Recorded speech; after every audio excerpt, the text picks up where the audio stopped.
चरक संहिता के अध्ययन हेतु आप सभी का स्वागत है। हम चरक संहिता के सूत्र स्थान के 26वें अध्याय, जिसका नाम है आत्रेय भद्र काव्य अध्याय, का अध्ययन कर रहे हैं। यह अध्याय अन्नपान चतुष्क का द्वितीय अध्याय है और अन्नपान चतुष्क के अंतर्गत 4 अध्यायों में आहार के विषय में कहा गया है। लेकिन इस अध्याय में आहार द्रव्यों को जानने के लिए उनके रस, गुण, वीर्य, विपाक और प्रभाव को कहा गया है और इन सब को जानने के बाद हम किसी भी द्रव्य के विषय में जान सकते हैं और फिर उनका प्रयोग आहार के लिए और औषधि के रूप में कर सकते हैं। तो आयुर्वेद की चिकित्सा के हेतु भी इस अध्याय का विशेष महत्व है। और पूर्व कक्षा में हमने इसी अध्याय के अंतर्गत विरुद्ध आहार के विषय में जाना था कि विरुद्ध आहार क्या है और फिर उसके उदाहरण दिए गए थे। उदाहरण में हमने देखा कि बहुत कुछ ऐसा जो कि प्रचलन में है उसका बहुत प्रयोग किया जा रहा है, लेकिन आयुर्वेद की दृष्टि से यह विरुद्ध कहा गया है, यानी यह स्वास्थ्य के लिए हितकर नहीं है।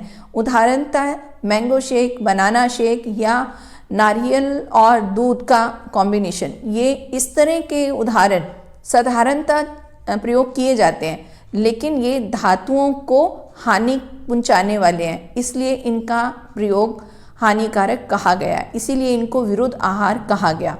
और एक कमेंट बॉक्स में ऐसा पूछा गया था कि क्या इन सब का सेवन नहीं करना चाहिए, और उदाहरण में उन्होंने इनके अलावा सरसों के साग के विषय में भी कहा था। बाकी जो उदाहरण दिए गए जो हमने पूर्व कक्षा में जाने, यानी दूध के साथ जो द्रव्यों का संयोग था या फिर कोई संस्कार से भी होने वाले विरुद्ध आहार के बारे में बताया था, वह ऐसा कहा गया है कि यह धातुओं के विरुद्ध है और उनसे रोग उत्पन्न होते हैं। और जहाँ तक कि सरसों के साग की बात है, सरसों का साग गृह द्रव्यों में भी ऐसा कहा गया था कि यह अहिततम है, लेकिन उसे बिल्कुल ऐसा नहीं कहा कि इसका प्रयोग नहीं करना है, बल्कि जो द्रव्य हम स्वास्थ्य के लिए लेते हैं उनमें भी एक क्रम बनाया गया।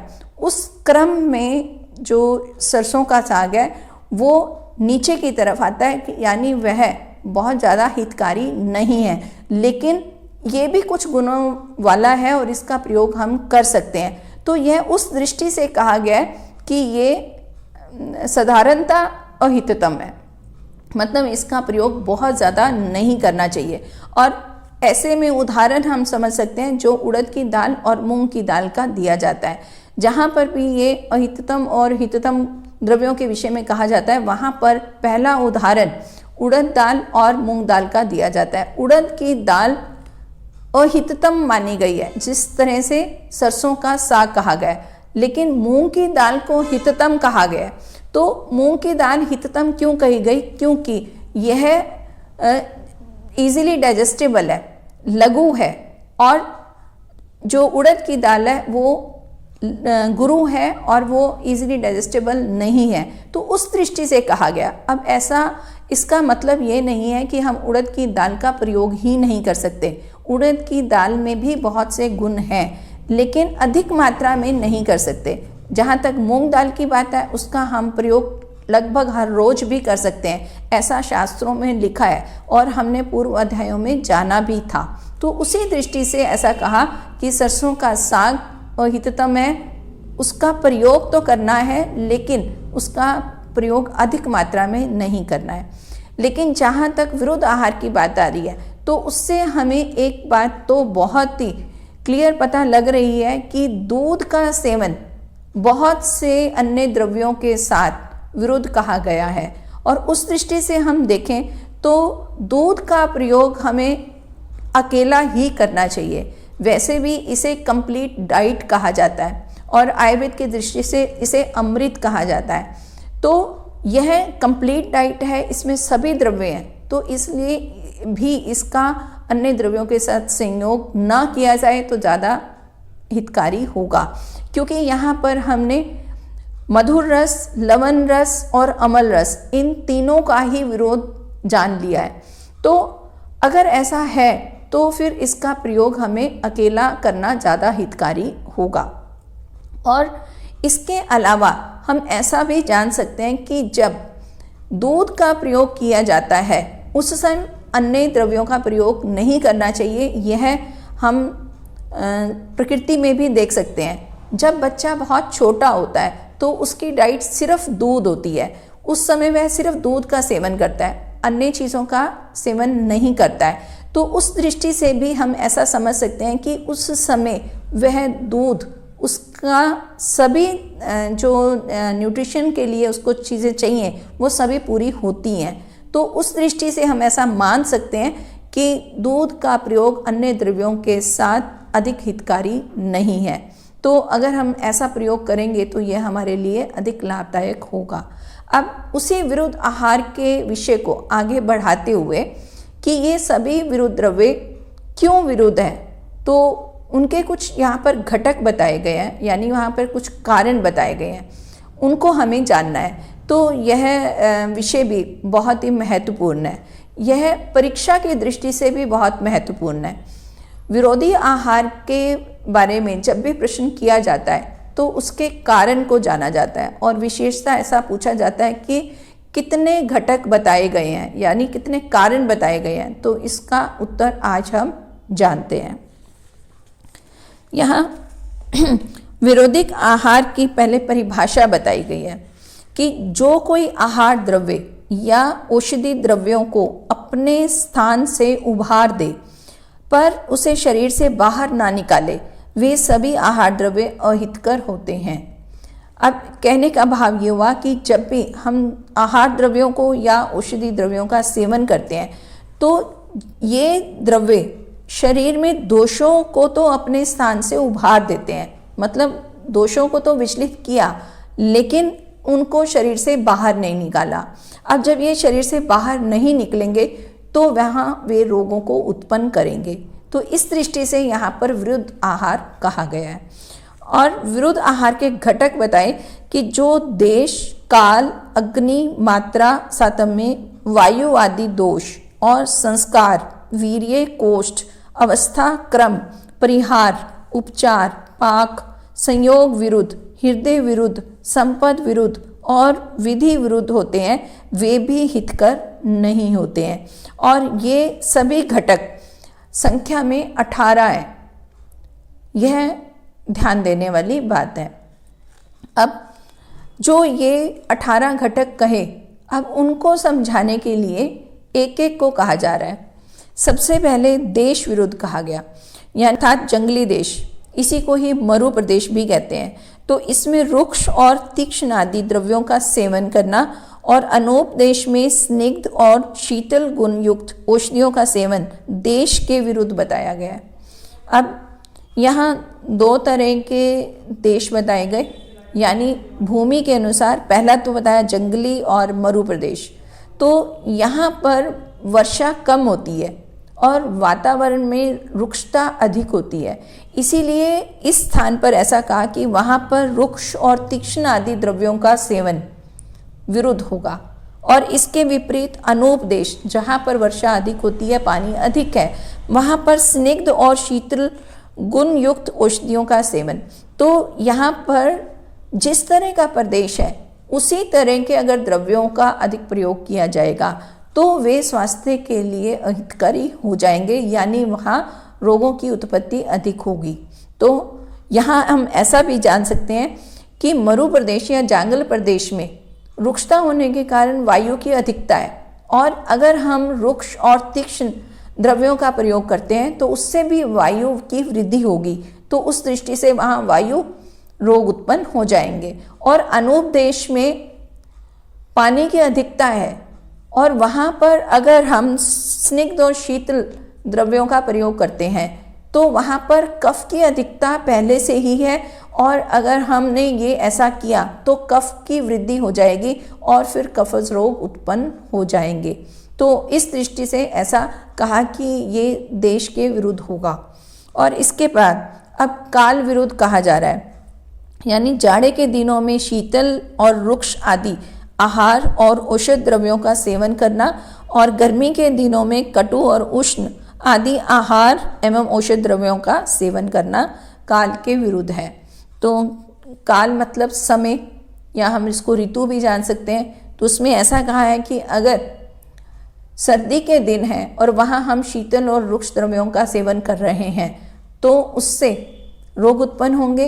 और इसी तरह अगर ग्रीष्म ऋतु है और उसमें हम ग्रीष्म या उष्ण और कटु रस वाले द्रव्यों का सेवन करते हैं तो ये भी उष्णता को बढ़ाने वाले होंगे, तो उससे रोग उत्पन्न होंगे। अब इसके पश्चात अग्नि विरुद्ध 4 प्रकार के जठराग्नि के रहते हुए उसके अनुसार आहार ना मिले तो उसे अग्नि विरुद्ध कहा जाता है। अब यहाँ पर 4 प्रकार की जठराग्नि, जठराग्नि के 4 प्रकार हैं, वो हैं सम, विषम, तीक्ष्ण और मंद। सम का मतलब है कि जठराग्नि सम अवस्था में है। विषम इसके विपरीत है, मतलब वो कभी ज़्यादा हो जाती है और कभी कम हो जाती है। और इसके अलावा तीसरी अग्नि कही तीक्ष्ण, मतलब जठराग्नि बहुत जब तेज़ होती है, जब भी आहार सेवन किया जाता है तो उसे जल्दी से पचा देती है और इस दृष्टि से वो बार बार भूख लगती है। और भस्मक रोग भी एक इसका उदाहरण है, वहाँ पर भी जठराग्नि तीक्ष्ण होती है और जब जठराग्नि मंद होती है तो उस समय पाचन भी मंद होता है, मतलब आहार का पाचन देर से होता है। तो इस प्रकार से 4 प्रकार की जठराग्नि बताई गई है। अब कहते हैं कि उसके अनुसार आहार ना मिले तो अग्नि विरुद्ध कहा जाएगा, यानी अगर अग्नि सम अवस्था में है तो उस समय आहार उसके अनुसार लेना चाहिए, विषम है तो विषम के अनुसार, और अगर तीक्ष्ण है तो तीक्ष्णता को देखते हुए आहार द्रव्यों का सेवन करना होगा। और अगर अग्नि मंद है, जठराग्नि ठीक काम नहीं कर रही है और उस समय अगर गुरु द्रव्यों का सेवन कर लिया गया तो गुरु द्रव्यों का पाचन नहीं होगा, उस दृष्टि से ये विरुद्ध हो जाएगा। तो यहाँ पर ऐसा कहा कि जठराग्नि के विरुद्ध आहार का सेवन करना ये अग्नि विरुद्ध कहा जाएगा। अब इसके पश्चात मात्रा विरुद्ध कहा जा रहा है, यानी मधु और घी सम भाग में मिलाकर खाया जाए तो वह मात्रा विरुद्ध होता है। तो यहाँ पर केवल उदाहरण दिया, लेकिन हमने पूर्व अध्यायों में भी मात्रा के विषय में जाना है कि हम किसी भी द्रव्य को अगर मात्रा पूर्वक लेंगे तो वह हमारी औषधि का काम करेगा, यानी हमें वो आरोग्यता की तरफ ले जाएगा। लेकिन अगर हम मात्रा से अधिक ले लेंगे या मात्रा से कम ले लेंगे तो वह मात्रा विरुद्ध होगा। और भी जब ये संयोग के विषय में कहा जा रहा है कि वहाँ पर मात्रा का ध्यान रखना होगा, तो यहाँ पर एक उदाहरण तो यही दिया कि समान मात्रा में घी और समान मात्रा में ही मधु, मतलब अगर दोनों ही समान मात्रा में होंगे तो वह हितकारी नहीं होगा। और इसका एक और उदाहरण भी हमने पूर्व कक्षा में जाना था कि आकाशीय जल और मधु, अगर इन दोनों को भी समान मात्रा में ले लें तो यह भी संयोग विरुद्ध होगा।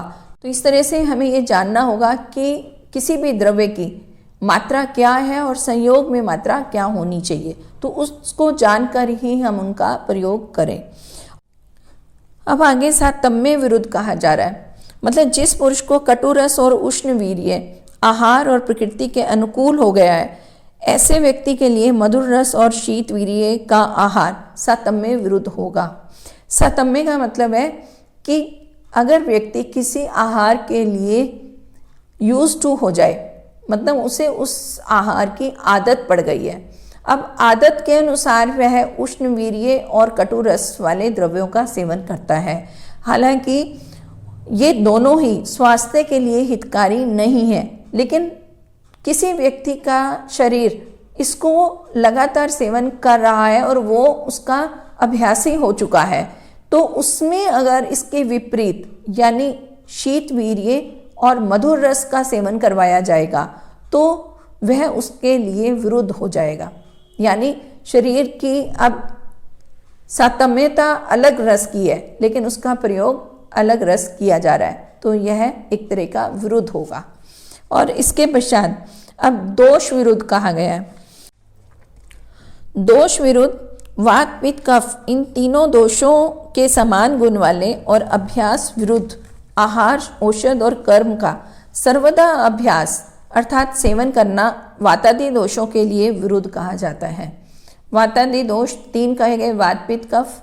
अब यहाँ पर ऐसा कहा कि जो वातादि दोष है तीनों ही दोषों के समान, मतलब जो उनकी वृद्धि करने वाले होंगे उनके समान अगर हम औषध द्रव्य और उसका कर्म का अभ्यास करते रहेंगे तो वह उनको बढ़ाने वाले होंगे, यानी जब दोष प्रकोपित हो गए तो फिर वह रोगों को उत्पन्न करने वाले होंगे। तो इस दृष्टि से इन्हें विरुद्ध कहा गया है। अब हम उदाहरण समझ सकते हैं कि अगर वात रोग की बात करें तो वात शीत और रुक्ष द्रव्यों से बढ़ने वाला है। तो अगर हम इसका सेवन अधिक करेंगे और कर्म की दृष्टि से कहें तो अधिक कार्य करना, अधिक अभ्यास करना, या हम ऐसा भी कहें कि अधिक उपवास कर लेना, फास्टिंग, ये अगर अधिक हो गया तो उससे भी वात वृद्धि होगी। और यह अगर अभ्यास ही बन गया, 1 या 2 बारी से कुछ ऐसा अलग से हो जाए तो वह रोगों को उत्पन्न करने वाला नहीं होता है। लेकिन वह अभ्यासी हो गया, बार बार ऐसा कर रहा है तो उससे रोग उत्पन्न होंगे। तो उस दृष्टि से कहा कि ये दोष विरुद्ध होगा। अब यहाँ संस्कार विरुद्ध कहा जा रहा है। संस्कार का मतलब जब भी किसी द्रव्य के गुणों को बदला जाता है, माध्यम कुछ भी हो, जैसे उसका अगर पाक कर दिया गया या उसमें कोई भावना दे दी गई या उसमें कुछ मिला दिया गया, तो इस तरह से किसी भी माध्यम से गुणों में परिवर्तन करना ये संस्कार कहा जाता है। और अब संस्कार विरुद्ध का ऐसा कहा गया कि रेड़ की लकड़ी में छेद कर भुना हुआ मोर का मांस विष के समान हो जाता है, वैसे ही आहार द्रव्य संस्कार से विष के समान हो जाते हैं। वे आहार द्रव्य संस्कार विरुद्ध होते हैं। हमने पूर्व कक्षा में जाना था कि मोर के मांस को अगर एरंड की लकड़ी में डालकर और फिर एरंड की लकड़ी की आग में ही उसे पकाया जाए और फिर उसमें एरंड का ही तेल डाला जाए तो यह सद्दे मारक भी हो सकता है, मतलब कि वो इतना ज़्यादा विष कहा गया था। और यहाँ पर संस्कार विरुद्ध समझाने के लिए भी उसी उदाहरण को कहा गया है। यानी हम अगर द्रव्यों के गुणों को ठीक ढंग से संस्कारित नहीं करते हैं तो यह स्वास्थ्य की दृष्टि से विरुद्ध हो जाएंगे। और इसके पश्चात वीर्य विरुद्ध। वीर्य में शीतल द्रव्यों को उष्ण वीर्य वाले द्रव्यों के साथ मिलाकर जो लिया जाता है उसे वीर्य विरुद्ध समझना चाहिए। इसी अध्याय में हमने वीर्य के विषय में जाना है और वीर्य 8 प्रकार का और 2 प्रकार का, 2 में उष्ण और शीत वीर्य बताए गए थे। अब यहाँ पर ऐसा कहा कि उष्ण वीर्य वाले द्रव्यों के साथ अगर शीत वीर्य द्रव्यों का संयोग करके सेवन किया जाएगा तो वह विरुद्ध होगा। तो यह तो बिल्कुल वैसे भी दिखाई दे रहा है कि अगर उष्ण द्रव्य हैं और शीत द्रव्य हैं, अगर इन दोनों को मिलाया जाएगा तो वे दोनों ही आपस में विरुद्ध हो जाएंगे, यही कहा जा रहा है। तो इस दृष्टि से इसे विरुद्ध कहा जाएगा। और इसके पश्चात अब कोष्ठ विरुद्ध कहा जा रहा है, यानी जिस पुरुष का कोष्ठ क्रूर होता है और उसके लिए मात्रा में बहुत कम मंद वीर्य और मल को नहीं लाने वाला, और जिसका मृदु कोष्ठ है, ऐसे व्यक्ति को मात्रा गुरु या द्रव्य गुरु और जो मल को लाने वाला है, ऐसे अन्न को अधिक मात्रा में देना कोष्ठ विरुद्ध कहा जाएगा। सबसे पहले हमें कोष्ठ को समझना होगा। 3 प्रकार का कोष्ठ कहा जाता है, क्रूर कोष्ठ, मध्य कोष्ठ और मृदु कोष्ठ। क्रूर कोष्ठ वह व्यक्ति को कहा जाता है कि जहाँ पर विरेचक औषधियों की अधिक आवश्यकता होती है, यानी अगर विरेचक औषधियाँ हमें अधिक मात्रा में देनी पड़ रही हैं तभी उसमें विरेचन हो रहा है, तो ऐसा व्यक्ति क्रूर कोष्ठ वाला होगा। और कुछ व्यक्ति ऐसे होते हैं जिनको लगभग नाक के बराबर भी अगर औषधि मिले तो भी उसका मल का विरेचन होने लगता है। उदाहरण से हम ऐसा समझ सकते हैं कि बहुत व्यक्ति ऐसे भी हैं जिनको केवल मात्र दूध से या थोड़ा मीठा खा लेने से भी मल का विरेचन हो जाता है, तो वे मृदु कोष्ठ वाले हुए। और कुछ व्यक्ति ऐसे होंगे जो हरड़ का भी सेवन कर लेंगे, निषोध का भी सेवन कर लेंगे, तो भी मल का निष्कासन नहीं होता है, तो वे क्रूर कोष्ठ वाले होंगे। और इन दोनों के बीच वाले मध्य कोष्ठ वाले व्यक्ति होंगे। अब यहाँ पर विरुद्ध को समझाते हुए ऐसा कहा जा रहा है कि अगर कोई व्यक्ति क्रूर कोष्ठ वाला है और उस व्यक्ति को अगर मात्रा में बहुत कम औषधि दी जाएगी और इसके अलावा अगर वह मंद वीर्य वाली होगी, मतलब कि वो जल्दी कार्य करने वाली नहीं होगी और वो मल को लाने वाली ना हो, तो ये सब उसके लिए विरुद्ध हो जाएगा। और इसके विपरीत मृदु कोष्ठ के लिए कहा कि ऐसे व्यक्ति में अगर द्रव्यों की मात्रा अधिक दे दी और उसे ऐसी द्रव्य दे दिए जो गुरु हों और उसका मल लाने वाला अगर कोई द्रव्य दे दिया, तो वह उसके लिए विपरीत हो जाएगा, यानी उसके लिए विरुद्ध हो जाएगा। तो इस दृष्टि से कोष्ठ विरुद्ध कहा गया। अब इसके पश्चात अवस्था विरुद्ध कहा गया। परिश्रम, मैथुन और व्यायाम इन कार्यों में लगे हुए व्यक्तियों में वातवर्धक आहार का सेवन करना, या जो व्यक्ति अधिक सोते हैं या आलसी हैं, ऐसे व्यक्ति को कफवर्धक आहार देना अवस्था विरुद्ध कहा जाता है। यहाँ अवस्था विशेषता व्यक्तियों के लिए कहा गया कि जिस तरह का व्यक्ति कार्य करता है या उसकी अवस्था है, उसके विपरीत अगर द्रव्यों का सेवन करवाया गया तो यह अवस्था विरोध होगा।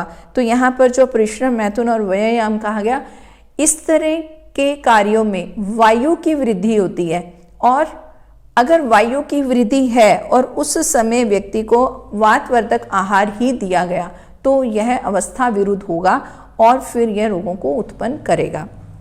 और इसके साथ ही अगर कहा कि अगर व्यक्ति अधिक सोते हैं और आलसी हैं, तो ये कफ को बढ़ाने वाले होंगे, और कफवर्धक ही आहार द्रव्यों का सेवन करवा दिया या कफवर्धक औषधि द्रव्यों का सेवन करवा दिया, तो यह उसके लिए अहितकारी हो जाएगा, यानी कफज रोगों को उत्पन्न करने वाला होगा। तो इस तरह से ये भी विरुद्ध हुआ। और इसके पश्चात अब क्रम विरुद्ध कहा जा रहा है कि जो व्यक्ति मल मूत्र का बिना त्याग किए हुए और बिना भूख लगे अधिक भूख मालूम होने पर भोजन करता है, उसे क्रम विरुद्ध कहते हैं। यहाँ क्रम का मतलब ये कि जो भी स्वास्थ्य की दृष्टि से क्रम होना चाहिए और वह उसका पालन नहीं करता है, तो ये पालन ना करना भी उसके विरुद्ध होगा। तो इसमें उदाहरण पर कहा कि पहले अगर मल मूत्र का त्याग नहीं किया हुआ है और फिर भी अगर आहार का सेवन करेगा तो यह विरुद्ध हो जाएगा। और दूसरा कि कि भूख नहीं लगी है और या पहले से ही अधिक खा लिया है और उसके पश्चात अगर आहार द्रव्यों का सेवन किया जाएगा तो यह भी उसके विरुद्ध हो जाएगा, यानी क्रम से ही आहार द्रव्यों का सेवन करने के लिए कहा जा रहा है। परिहार विरुद्ध के बारे में कहा जा रहा है कि जो व्यक्ति सूअर आदि के मांस को खाकर उष्ण वस्तुओं का सेवन करता है उसे परिहार विरुद्ध कहा जाता है। परिहार का मतलब है कि जो विपरीत संगति है, मतलब दोनों का आपस में संयोग, ये एक द्रव्य का सेवन किया और उसके पश्चात जो दूसरा द्रव्य खाया जा रहा है वो आपस में कंपैटिबल नहीं है, तो उस दृष्टि से यहाँ पर परिहार विरुद्ध कहा जाता है। तो ये कहा उदाहरण पर कि अगर सूअर आदि के मांस को खाकर उस पर उष्ण द्रव्यों का सेवन करता है तो वह परिहार विरुद्ध होगा, क्योंकि सूअर आदि के मांस को भी उष्ण कहा गया, तो उसके पश्चात उष्ण द्रव्यों का सेवन होगा तो ये परिहार संगति ठीक नहीं होगी, यानी ये विरुद्ध हो जाएगा। और इसके पश्चात अब उपचार विरुद्ध कहा गया, यानी जो व्यक्ति घृत आदि स्नेहों को पीकर शीतल आहार, औषध और जल को पीता है तो वह उपचार विरुद्ध कहा जाएगा। कहने का भाव ये हुआ कि जब हम स्नेह पान करवाते हैं या कोई अन्य द्रव्य जिसमें स्नेह की मात्रा अधिक है, तो उसके पश्चात अगर शीतल द्रव्यों का सेवन किया जाएगा तो उससे यह विरुद्ध होगा, यानी ये इसको हम उपचार विरुद्ध कहेंगे। और व्यवहार में भी हम देख सकते हैं कि जब भी हम कुछ तली हुई चीज़ खाते हैं, तली हुई चीज़ खाने के पश्चात अगर ठंडा पानी पिया जाए तो उसी समय गले में रुकावट उत्पन्न होती है और वह स्वास्थ्य की दृष्टि से हितकारी नहीं होता। पाचन में भी दिक्कत हो जाती है। और यहाँ पर स्नेह द्रव्यों के विषय में ऐसा कहा कि जब भी इनका सेवन करवाया जाए तो उसके पश्चात शीतल द्रव्यों का सेवन नहीं करवाना होगा, और ये अगर होता है तो ये विरुद्ध होगा। अब इसके पश्चात पाक विरुद्ध कहा जा रहा है कि दूषित और अनुचित लकड़ी से आहार को पकाना या चावलों को बिना पूरे पकाए हुए, मतलब जिसे अध कच्चा कहेगा, या फिर अधिक पका हुआ या जला हुआ अन्न का सेवन पाक विरुद्ध होता है। तो यहाँ पर ऐसा कहा कि पहले तो ईंधन के बारे में कहा कि उचित ईंधन के द्वारा ही पाक होना चाहिए, और उसके पश्चात ऐसा कहा कि आहार द्रव्यों का भी अगर पाक किया जा रहा है वो भी उचित मात्रा में होना चाहिए, यानी वो कच्चे भी नहीं होने चाहिए और वो ओवरराइप्ड भी नहीं होने चाहिए। तो इस दृष्टि से अगर ऐसे होते हैं तो उसे विरुद्ध कहा जाएगा। और इसके पश्चात 15वां विरुद्ध संयोग विरुद्ध कहा गया है, यानी जो अमल रस को दूध के साथ सेवन करते हैं उसे संयोग विरुद्ध कहते हैं। यानी जब भी दो विरुद्ध द्रव्यों को मिला लिया जाए और फिर उसका सेवन किया जाए तो वह संयोग विरुद्ध होगा। और हमने संयोग विरुद्ध के कई उदाहरण पूर्व कक्षा में जाने थे, और यहाँ पर सिर्फ एक ही उदाहरण दिया कि दूध के साथ अमल रस को मिलाकर विरुद्ध संयोग होगा। तो ये उदाहरण तो केवल एक दिया जा रहा है और पहले इसके कई उदाहरण दिए जा चुके हैं, तो यहाँ पर इसे हमें मानना होगा। अब इसके पश्चात हृदय विरुद्ध कहा जा रहा है, यानी जो आहार अपने मनोकूल ना हो और उसका सेवन करना हृदय विरुद्ध कहा जाएगा। कहने का भाव ये कि व्यक्ति को हृदय प्रिय आहार का सेवन करना होगा, यानी अगर जो उसे अच्छा लगता है उसी का ही सेवन उसके लिए ठीक है, अन्यथा वो विरुद्ध हो जाएगा। इसे हम इस तरह से समझ सकते हैं कि अगर कोई मांसाहार नहीं खाता है लेकिन उसे मांसाहार परोस दिया जाए तो वह उसका सेवन नहीं कर पाएगा, और अगर सेवन कर भी लिया तो उसका पाचन ठीक ढंग से नहीं होगा। तो इस दृष्टि से हृदय विरुद्ध कहा जाएगा। तो ये हृदय विरुद्ध के बारे में कहा गया। अब आगे संपद विरुद्ध के विषय में कहा जा रहा है। संपद का मतलब है कि अगर द्रव्य में रस, गुण, वीर्य, विपाक जो होने चाहिए अगर वैसे हैं तो वह द्रव्य संपद है, अन्यथा नहीं है।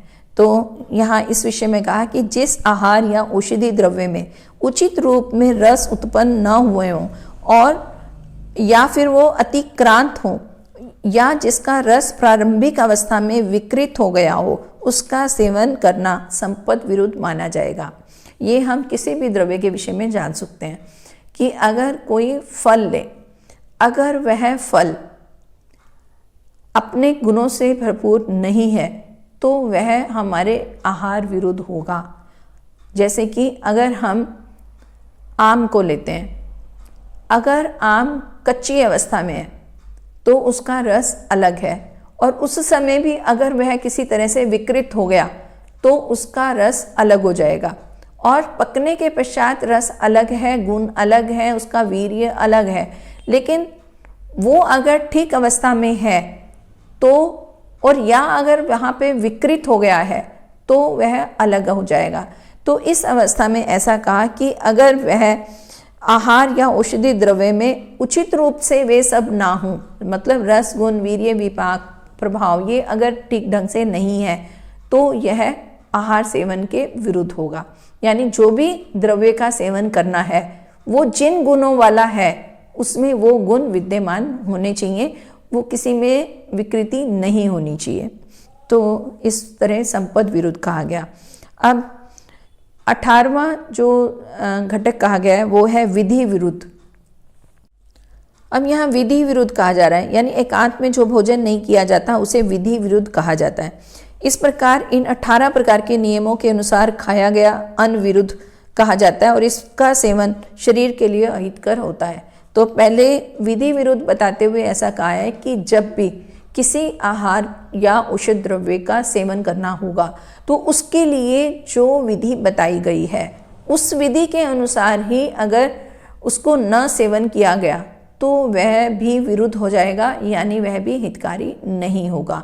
तो यहाँ पर जो एकांत में भोजन करने के लिए कहा गया तो उसका भाव ये है कि जब भी भोजन करना होता है तो वहाँ पर ही अपना ध्यान लगाना होता है, इधर उधर और नहीं। तो विशेषता आयुर्वेद में ऐसा कहा जाता है कि भोजन करते समय बातें करना या अपने ध्यान को भटकाना वो विधि पूर्वक नहीं है। तो उस दृष्टि से कहा कि जो विधि कही गई है उसी विधि से ही आहार द्रव्यों का या औषध द्रव्यों का सेवन करना होगा। तो उसे भी हमें इस तरह भी समझना होगा कि जो द्रव्य का हम सेवन करते हैं तो उसमें विधि इस प्रकार भी होती है कि उसे गर्म ही लेना है या उसे ठंडा ही लेना है या उसको जल के साथ लेना है या उसको किसी और द्रव्य के साथ लेना है। तो ये भी विधि ही हुई। तो विधि के विरुद्ध जाकर सेवन करना विधि विरुद्ध कहा जाएगा। इस प्रकार यहाँ पर 18 प्रकार के विरुद्ध कहे गए हैं और ऐसा कहा कि अगर इन विरुद्ध द्रव्यों का सेवन किया जाएगा तो यह स्वास्थ्य की दृष्टि से हितकारी नहीं होगा। ये धातुओं को विकृत करेगा और फिर रोगों को उत्पन्न करेगा। तो इसका यह है कि विशेषता हमें इसका ध्यान रखना होगा। आगे कहा कि सामान्यतः विरुद्ध अन्न खाने से उत्पन्न होने वाले रोग। अब ये सब बताने के पश्चात रोग बताए गए हैं कि अगर हम इस तरह के विरुद्ध आहारों का सेवन करते हैं तो वहाँ कौन कौन से रोग उत्पन्न हो सकते हैं। उनमें सबसे पहले नपुंसकता कहा और उसके पश्चात अंधापन यानी नेत्र रोग हो सकते हैं, विसर्प त्वचा रोग हो सकते हैं, जलोदर मतलब जल उदर में, यानी हम यहाँ पर एसाइटिस कह सकते हैं कि पेट में पानी भर जाना, तो ये एसाइटिस वाली बात। और विस्फोट, पागलपन, भगंदर, मूर्छा, मद, आद्यमान मतलब पेट का फूलना और गलग्रह गले में सूजन, पांडु मतलब कि एनीमिया कह सकते हैं, और आम विष यानी ये विसूचिका, अलसक और विलंबिका, ये तीनों ही आम विष से उत्पन्न होने वाले रोग हैं। और किलास यानी ये श्वेत कुष्ठ, और ऐसा साधारणतः कहा जाता है कि जितने भी ल्यूकोडर्मा के पेशेंट्स हैं उनका कारण विरुद्ध आहार है। विरुद्ध आहार एक कारण माना जाता है, तो यहाँ पर वैसा ही कहा है। और कुष्ठ रोग, ग्रहणी रोग, शोथ, अमलपित्त, ज्वर, पीनस और संतानों में द्वेष, इन रोगों के होने से विरुद्ध अन्न का सेवन करना कारण होता है। मतलब ये सभी रोग विरुद्ध आहार से उत्पन्न होने वाले हैं और विरुद्ध अन्न का सेवन मृत्यु का भी कारण होता है। तो यहाँ पर ऐसा भी कहा गया है। रोगों को बताने के पश्चात अब उसकी चिकित्सा के लिए एक सूत्र बताया जा रहा है कि ऊपर बताए गए रोगों में और इनसे अतिरिक्त विरुद्ध भोजन से उत्पन्न होने वाले रोगों के प्रतिकार अर्थात नाश करने वाले ये भाव होते हैं, जैसे वमन और विरेचन तथा विरोधी अन्न सेवन करने पर और उससे उत्पन्न द्रव्यों की शांति के लिए उस विरुद्ध आहार के विपरीत द्रव्यों का सेवन करना लाभकारी होता है, अथवा प्रथम ही विरुद्ध आहार ही समान द्रव्यों से शरीर का संस्कार करना हितकारी होता है। अब इसकी चिकित्सा सूत्र बताया कि सबसे पहले तो जिन विरुद्ध द्रव्यों के सेवन से रोग उत्पन्न हुए हैं, अब उन द्रव्यों के विरुद्ध मतलब उसके विपरीत द्रव्यों का सेवन करवाया जाए। कहने का भाव ये कि विरुद्ध द्रव्यों का सेवन न करवाया जाए बल्कि हितकारी द्रव्यों का सेवन करवाया जाए। पहले तो ये, लेकिन दूसरा उन्होंने साथ ही बताया कि वमन और विरेचन, तो वमन के द्वारा भी रोगों को बाहर निकालना है। मतलब कि जो वहाँ पर विरुद्ध आहार से उत्पन्न रोग हुए हैं तो उसके कारण को निकालने के लिए वमन करवा दे या फिर उसका विरेचन करवा दे, तो मतलब कि ये मलों का निष्कासन करवा दे। तो ऐसे में व्यक्ति का डिटॉक्स हो जाएगा। और इसके आगे कहा जा रहा है कि विरुद्ध भोजन करने से उत्पन्न होने वाले रोगों को विरेचन, वमन और संशमन नष्ट कर देता है और यदि पूर्व में ही हितकर भोजन का सेवन किया जाता है तो विरुद्ध आहार सेवन से रोग उत्पन्न ही नहीं होते हैं। तो ये सबसे महत्वपूर्ण कि विरुद्ध आहार का सेवन ही ना किया जाए ताकि ये रोग उत्पन्न ही ना हो, और अगर हो गए हैं तो वमन, विरेचन और संशमन इस प्रकार की चिकित्सा होगी।